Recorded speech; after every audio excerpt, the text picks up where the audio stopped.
గ్రంథాలయ వారోత్సవాల్ని ఘనంగా జరిపేందుకు రెడీ అయింది సర్కార్. ఈ నెల 14 నుంచి 20 వరకు నిర్వహించాలని ప్రభుత్వం నిర్ణయించింది.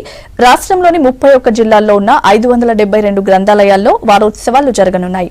ప్రజల్లో చైతన్యాన్ని నింపే కేంద్రాలుగా గ్రంథాలయాలు పనిచేయాలన్నారు డిప్యూటీ సీఎం కడియం.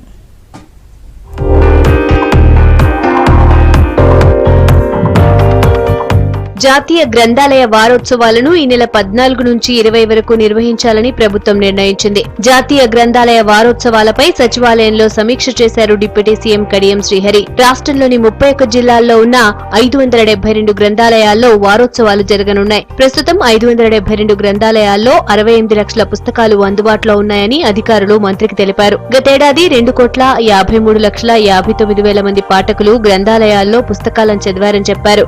గ్రంథాలయాలకు రెగ్యులర్ గా వచ్చే పాఠకులు 4,88,000 మంది ఉన్నారని మంత్రికి వివరించారు అధికారులు.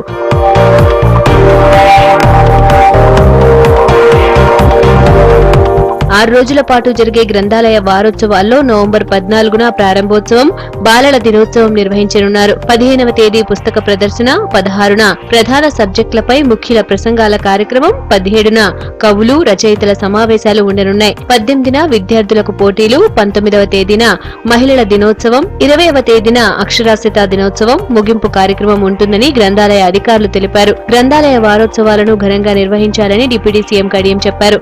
ఇందుకోసం 20 లక్షల రూపాయలను వెంటనే విడుదల చేయాలన్నారు. ఈ కార్యక్రమాల్లో ప్రజాప్రతినిధులను భాగస్వాములను చేయాలని సూచించారు.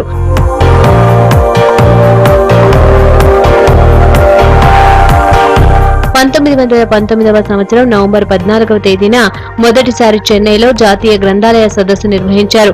ఆ రోజు నుంచి 1968 నుంచి గ్రంథాలయ దినోత్సవంగా జరుపుకుంటున్నారు.